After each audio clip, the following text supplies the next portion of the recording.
because the movie is just so much damn fun. It is. It really is. It's a great heist movie. It's pretty fucking funny in a lot of scenes. Mm-hmm. And like the twists and turns that it takes, and even the way it's structured. Because as we get into it, there's like flash forwards. Yeah. In the film, which aren't advertised, in the trailer. And when I was watching the movie, I had no idea that they were going to do that. And it kind of made it more fun. Is when they do the flash forward to the interrogation scenes. Yeah, so in the aftermath. You're hearing them kind of talk about what you haven't seen yet, correct? Yeah. Yeah, and it's one of my favorite, like, kind of heist movies. I think it's one of Spike Lee's best. From a guy who has a ton of great movies. And some, and a handful of not so great ones. I feel like for a long time, and I think you even said this before to me, it was definitely his best contemporary film up until a few years ago with Black Klansman.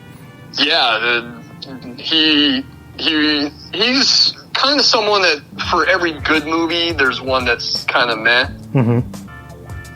And like he had a fairly solid run in the 90s, where he was doing like almost a movie a year, and a handful of those are pretty fucking good, and then there's some that are kind of meh.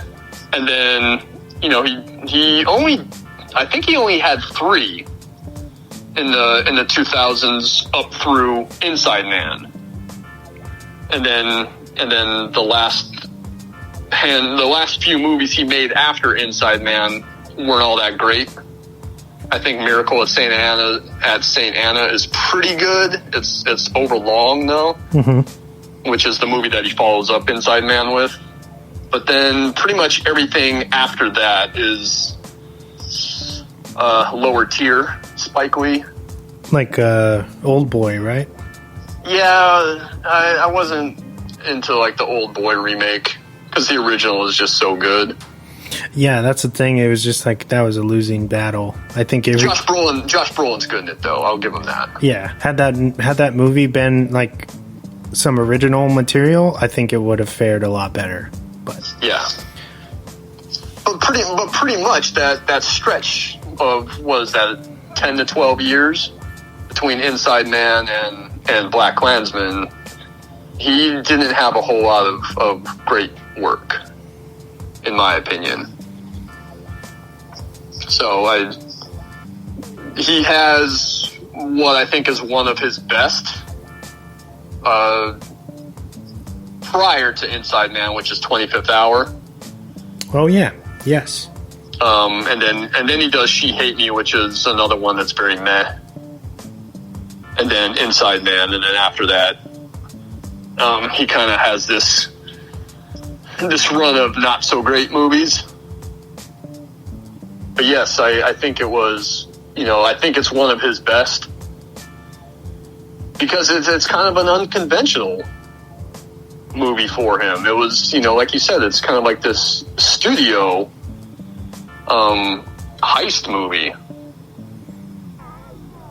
So it's a lot of fun. That's one of the reasons I wanted to get into it. Christopher Plummer was another, because he's really good in this movie, even though he doesn't have a lot of screen time. And I feel like that goes for a lot of his roles, like Girl with the Dragon Tattoo. But he makes a damn big impression all the time. Yes. So I'm really excited to talk about this movie, because like Spike Lee wasn't originally slated to direct this movie. Not Russell Crowe. Ron Howard was. Mm-hmm. Mm-hmm. It was at Imagine Entertainment. Ron Howard was originally supposed to direct it, and then Russell Crowe, who he had directed in A Beautiful Mind a few years prior, comes to him with the script for Cinderella Man and says, hey, I want to do this. And then Ron Howard leaves to do Cinderella Man. And Brian Grazer, Ron Howard's producing partner, was kind of looking around to see, and he really wanted to work with Spike Lee, so he brought it to Spike Lee, and Spike read it and loved it, and then got in on it. And it's a good script. I think I looked Russell Gurwitz up to see what else he had wrote, one of which I already knew, but he basically has only written a couple of movies, and this was one of them, his first. Yeah, his debut, right? Yeah. Yeah, the only other big movie I saw that he had written, and I knew he wrote because it was such a letdown, was Righteous Kill. Oh, yeah. With De Niro and Pacino, and that was one of the more disappointing movie-going experiences I had in my life. I think the marketing for that movie is like from the writer of Inside Man. I was like, oh, Inside Man was a great script. Like this will be pretty good, you know, getting these guys together again, and the movie just sucks. But then in my, as great a script as it is, in my research, I saw that there's actually a lot of improv in the film. Mm-hmm. And as we get into it, I think it's pretty evident in some scenes, one of which I know because in the research points it out. But the improv, what I think are some of the improv scenes are really funny, and some of the reactions that the other cast members give are pretty great in those scenes as well. The movie reunites Spike Lee with Denzel Washington, who was, I think this was their fourth collaboration. After Mo Better Blues, Malcolm X, He Got Game, which you guys had covered, mm-hmm. and then this. And I've always said you cannot go wrong with any of the Denzel movies with Spike Lee, because every single one of them are great. I think a lot of people probably haven't seen Mo Better Blues, but that one is awesome. That was their first one, and it's about jazz. Denzel plays a jazz trumpeter, and it's great. I just saw that for the first time maybe 4 or 5 years ago, and really, really enjoyed it. And then, of course, Malcolm X is an incredible film, and He Got Game, which I love, was one of my favorites. And you and James covered that a few years ago.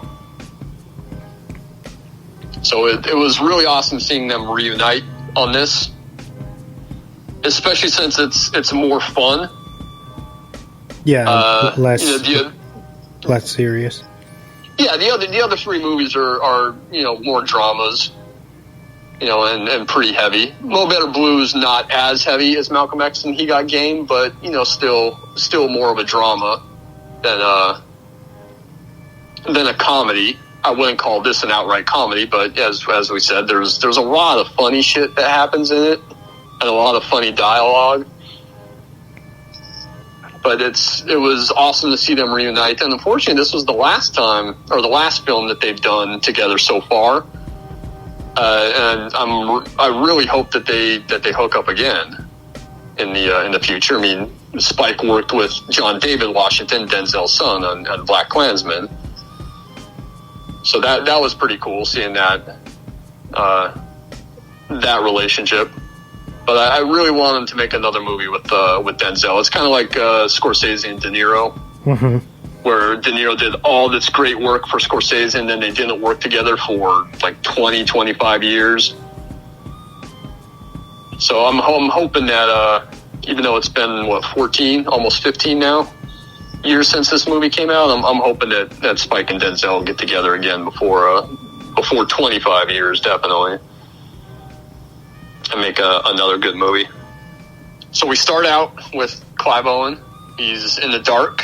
His character is Dalton Russell. He tells you his name, and then he goes into this monologue about how he's in what could readily be described as prison or a cell, right? Mm-hmm. but not necessarily in prison, because there's a difference between, you know, being in prison and actually, what does he say?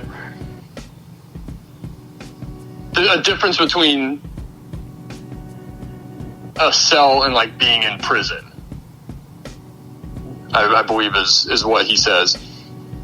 And then he says, I put into motion the perfect bank robbery.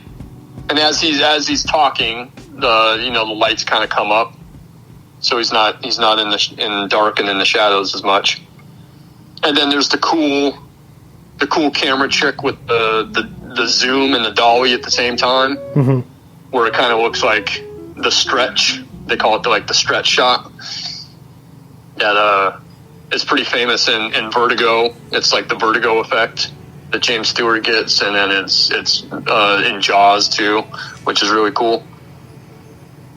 And then he lays out his plan. Basically, he tells you this is what's going on, and then we get into the credit sequence of the film. And I just want to point out that like the Terence Blanchard score, and Terence Blanchard scores a lot of Spike Lee movies, most of them. He's scored. I think the score for Inside Man is one of the strongest that he has, and it's really cool because the whole opening title sequence has like this kind of Bollywood flavor. Yes. To the opening score. So that's pretty awesome. So it follows this van as it's picking up what will be the bank robbers. It's making all these stops, picking up the three other bank robbers, Clive Owen included, and it picks up his three accomplices. But it's a good start, and then you see these guys go into the bank. You see them; they're dressed as painters, they're disguised as painters. You see the kind of characters that are in the bank. You know, people, all different kind of walks of life. It's like typical, like Spike Lee New York stuff. There's all kinds of different characters, but they're all 100% New Yorkers. And then these guys dressed as painters come in. Clive Owen takes out some lights, and he's kind of doing some things. He's clearly trying to disable the cameras. And then the other painters come in, lock the doors behind them, and then that's when the robbery kicks off. They basically they get everybody on the floor and lock up the doors. They release some smoke bombs. Yep. Which, you know, you can see visually from the outside of the bank, the smoke kind of veering out into the street, and then it catches the attention of like a beat cop, who, you know, immediately goes up to try to see what's going on, and then you get Clive Owen's character, who was Dalton Russell. Russell. Yeah, he reaches for his what is it? It's like a big hand cannon, right? That he has. Yeah, it's like a 357. He sticks it in a cop's face. And he has an accent. Yeah, he puts on an accent, and he just says, you know, don't come near this place or else we're going to start killing people. So the cop calls it in, you know, takes some steps back and calls it in. And then go back inside to the bank and they take everyone downstairs and separate the bank employees from the regular people. And then everyone wants everyone's cell phone. So everyone has to give up their cell phone. And then you see one of his accomplices, you know, make this move and this gesture because someone doesn't have a cell phone. Turns out it's the bank manager. And he says, I left the cell phone, you know, at home. I don't have it with me today. And he's like, oh, okay, well, you better not be lying to me. And then he goes through the bag and starts digging out cell phones, looking for the guy's number, you know, hoping to come across a bank employee's phone number. Mm-hmm. Or phone with the manager's number in it. And he does, and he calls it. And it's Gold Digger is the ringtone.